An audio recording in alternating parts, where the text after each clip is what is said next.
Salut tout le monde, c'est Marc-Aurélien pour WebOS France. On va regarder ensemble l'application Advanced Browser qui est une version améliorée du navigateur du HP Touchpad. Alors la première chose qu'on remarque quand on arrive sur Advanced Browser, c'est qu'on a déjà une gestion de différents tabs tout en haut et l'apparition de la gestion des signets directement sur l'écran. Donc on va pouvoir sélectionner un site et on va voir donc l'affichage. Jusque là rien d'anormal. Après on a différentes fonctionnalités. On peut mettre directement en favori avec la petite étoile le site en question pour qu'il apparaisse dans la liste des favoris quand on ajoute un nouvel onglet. Ensuite on a des fonctions de partage standard comme ceci. À noter également des fonctions de partage notamment vers Twitter avec l'application Spaz. Après donc on a la petite maison pour revenir au niveau des signets. Je vais revenir sur le site WebOS France pour vous montrer la fonction de recherche dans la page qui est assez sympa. Il suffit donc de taper le mot qu'on recherche et il va être surligné sur la page. Donc ça n'existe pas sur le navigateur de WebOS. Voilà.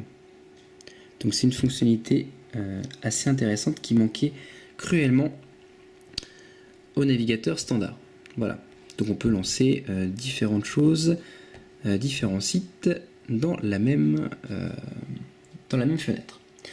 Ensuite, au niveau des préférences, ici, donc on va avoir des préférences relativement classiques. On va pouvoir activer par exemple la navigation privée, donc qui ne va pas enregistrer les historiques, et aussi par exemple Open Tabs in Background, ça va permettre d'ouvrir un nouvel onglet sans l'apparition justement des favoris.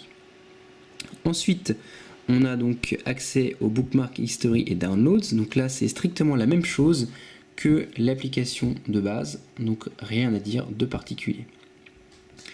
Enfin, au niveau des logins, sur l'application de base, on a souvent des problèmes puisque les logins ne sont pas enregistrés. Donc on doit à chaque fois se retaper la saisie des mots de passe et login, c'est assez pénible parfois. Alors là, Advanced Browser propose plusieurs choses. Donc soit il enregistre de lui-même le mot de passe et le login. Donc par exemple ici j'ai un site laposte.net. Alors c'est pas le cas, vous voyez, le login n'est pas enregistré. Donc comment faire? Alors c'est assez simple. Pour enregistrer le login, là par exemple je suis sur un site Facebook et quand je vais charger le site Facebook, je vais avoir une petite icône qui apparaît en bas qui me dit login available. Et si je tape dessus, je vais avoir donc un login qui va apparaître. Donc pour afficher ce login, il suffit donc de taper ici pour faire apparaître le login. Et ensuite l'application sélectionne password et il suffit de taper dans la case correspondante pour enregistrer password. Et là on peut se connecter. Donc c'est une manière assez sympa de rentrer un login dans un site web. Alors comment est-ce qu'on fait pour mettre en œuvre justement cette fonction? C'est relativement simple également. Il suffit d'aller dans les signets. Alors là c'est un petit peu difficile à trouver je trouve. Donc dans Bookmark et en bas vous avez ajouté un nouveau signet. Voilà. Et là vous allez donc saisir le titre d'un site, son URL et le login et le mot de passe correspondant. Et à partir de là, dès que vous allez vous loguer sur le site en question, eh bien vous allez avoir la petite icône qui apparaît comme j'ai montré tout à l'heure pour vous dire que un login est justement disponible pour le site en question.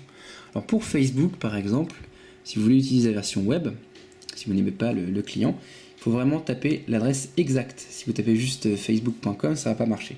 Il faut vraiment taper cette adresse, l'adresse exactement pour que ça fonctionne. Voilà. Donc on a fait un petit tour rapide de l'application. Il y a vraiment beaucoup de choses nouvelles par rapport au navigateur. La gestion des mots de passe, des logins, la recherche à l'intérieur d'une page, la gestion des favoris qui est vraiment simplifiée et une ergonomie globalement meilleure que le navigateur de base du HP Touchpad. Voilà. Donc je vais m'arrêter là. je vous laisse découvrir l'application qui est disponible dans le catalogue pour environ 3 euros. Allez, je vous dis ciao.